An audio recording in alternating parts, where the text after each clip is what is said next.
जी बिस्मिल्लाहिर्रहमानिर्रहीम अस्सलाम वालेकुम नाज़रीन, आप देख रहे हैं आर्ट व्यूज़ में आपका मेज़बान डॉक्टर मोहम्मद अरसलान फ़ारूक। ये तो तयशुदा है कि इमरान खान साहब को जो 3 साल की सज़ा दी गई है, ये एक शॉर्ट ऑर्डर के तहत दी गई है और ये शॉर्ट सेंटेंस कहलाती है कानून की ज़ुबान में।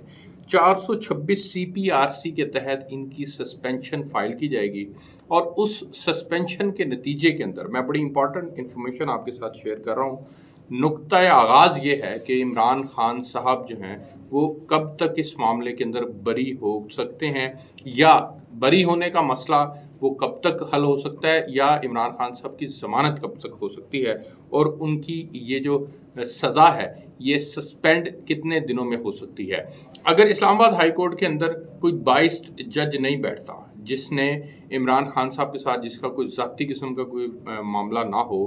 तब तक तो उस सूरत के अंदर तो 2 या 3 नोटिस जारी किए जा सकते हैं। 2-3 नोटिस के अंदर समाअत को आगे बढ़ाया जा सकता है, उसको पेंडिंग किया जा सकता है मामले को। लेकिन इमरान खान साहब के इस मामले के हल के लिए जो है वो क्लियर वर्डिक्ट्स मौजूद हैं सुप्रीम कोर्ट ऑफ पाकिस्तान के, जो कि डायरेक्शन देते हैं इस्लामाबाद हाई कोर्ट के। उन क्लियर वर्डिक्ट्स के अंदर ये बात लिखी हुई है। मैं आपको एक रेफरेंस के तौर पर भी मैं बताता चलूं कि जस्टिस तसद्दुक जिलानी एक केस था, उसमें ये फैसला दे दिया गया था कि बाद अज गिरफ्तारी जमानत के ऊपर एक कोई शख्स हो या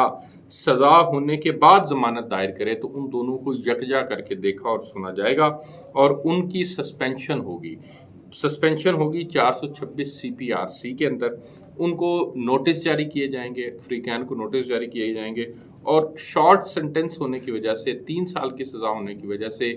ये पक्की ठक्की बात है कि किसी की भी आदमी की सज़ा जो है वो मुअत्तल हो सकती है और अगर जज बाइस्ड ना हो तो वो उस सज़ा को 2 या 3 पेशियों से ज़्यादा लिंगर ऑन नहीं कर सकता। लेकिन अभी चूंकि मामला जो है वो छुट्टियों का है कि जी छुट्टियों के अंदर मेन अपील नहीं हो सकती और मैटर ऑफ राइट जो है वो इन्हें अपील देनी पड़ेगी और फिर दीगर ड्यूरिंग ट्रायल जो है वो क्या ज़मानत हो सकती है कि नहीं हो सकती। ये जो 3-4 चीज़ें हैं, ये 3-4 चीज़ें जो हैं वो इस मामले में, खान साहब के मामले में एप्लीकेबल नहीं है। वो इसलिए एप्लीकेबल नहीं है क्योंकि इमरान खान साहब का जो मामला है वो शॉर्ट सेंटेंस के ज़ुमरे में आता है और किसी भी जज ने 2 या 3 पेशियों के बाद इसको हर सूरत इस सज़ा को सस्पेंड ही करना है। अब मामला यहाँ तक नहीं रुकता, मसला ये है कि इमरान खान साहब के खिलाफ जो दीगर केसेस चल रहे हैं, जिसमें अल कादिर ट्रस्ट का जो केस है वो बड़ा इंपॉर्टेंट केस है, साइफर का केस जो है वो खान साहब के खिलाफ है, फॉरेन फंडिंग का केस खान साहब के खिलाफ है, अब्दुल रज़ाक वकील जो क्वेटा के अंदर कत्ल हुए थे उनका केस इनके खिलाफ चल रहा है। तो इन दीगर केसेस के अंदर इमरान खान साहब, 9 मई का केस है और पता नहीं ना जाने कौन कौन से केसेस हैं, उनके अंदर इमरान खान साहब लिंगर ऑन कर रहे थे, डिलेइंग टैक्टिक्स यूज़ कर रहे थे और पेश नहीं होते थे, ट्रायल आगे नहीं बढ़ पा रहा था, जिसकी वजह से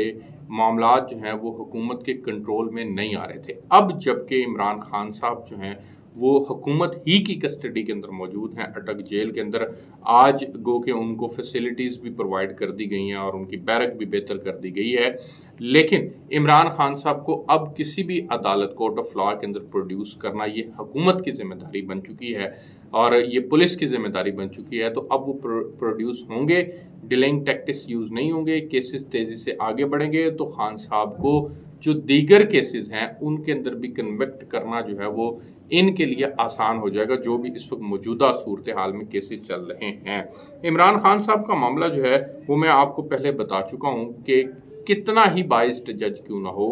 वो फौरी तौर पर जो है वो मामले को हल कर सकता है। अच्छा जी, वो इसलिए कर सकता है क्योंकि कानून इससे पहले जो प्रेसिडेंट सेट हो चुके हैं वो प्रेसिडेंट ये गाइड करते हैं कि 2 या 3 समातों के बाद ये सस्पेंड किया जा सकता है। जज हुमायूं दिलावर साहब के केस के ऊपर, उसके मेरिट और डीमेरिट के ऊपर जो है वो तफसील के साथ आपसे बात करने लगा हूँ कि इनके ऊपर एतराज़ात ये थे कि जी ये बाइस्ड जज हैं, इनके फेसबुक अकाउंट से ये शो होता था कि जी इन्होंने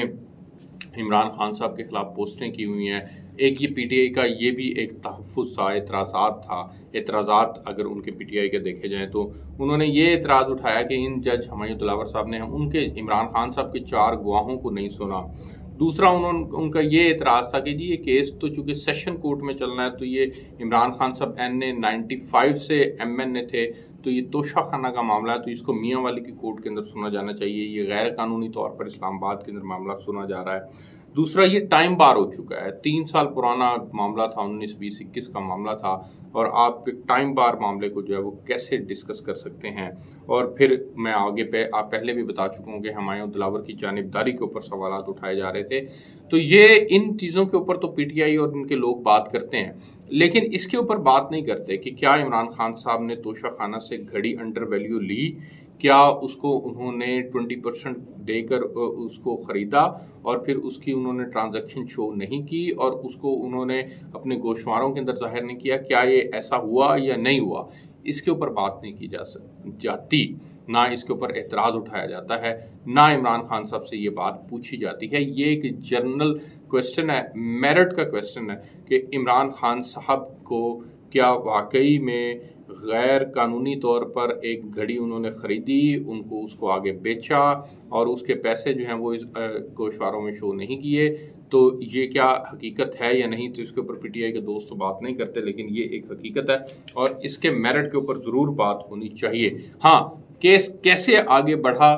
کیس کیسے جو ہے وہ اس کا فیصلہ آیا، اس کے اوپر یہ آپ کا رائٹ ہے کہ آپ بات کریں، اس کے اوپر آپ اعتراض بھی اٹھا سکتے ہیں، لیکن یہ ایک طے شدہ بات ہے کہ عمران خان صاحب جو ہیں وہ انہوں نے گھڑی کے معاملے میں کورٹ کو مطمئن نہیں کیا۔ کورٹ کو مطمئن کرنا یہ بہت ضروری ہوتا ہے۔ جج متعصب ہو سکتے ہیں، جانبدار ہو سکتے ہیں۔ نواز شریف کے معاملے کے اندر جج متعصب تھے، جانبدار تھے۔ پی ٹی آئی کہہ رہی ہے کہ جج ہمایوں دلاور بھی متعصب اور جانبدار ہے، بالکل ٹھیک کہہ رہی ہے، لیکن یہ آپ کو ترازو کے جو پلڑے برابر کرنے کی مریم نواز کی بات تھی، اس کے اندر پھر آپ جب دونوں پارٹیوں کو برابر سنتے ہیں تو وہ یہ کہتی ہیں کہ چونکہ اس نے ہمارے خلاف فیصلہ دیا ہے تو لہٰذا یہ جو جج ہے یہ ٹھیک نہیں ہے۔ دوسری جماعت کو وہ لگ رہا ہوتا ہے کہ نہیں، یہ تو ججز جو ہیں وہ بہت اچھے ہیں، لیکن خان صاحب کے اس کیس کے اندر اگر ہم کمپیریزن کریں نواز شریف کے کیس سے، تو خان صاحب کے پاس تو بہت زیادہ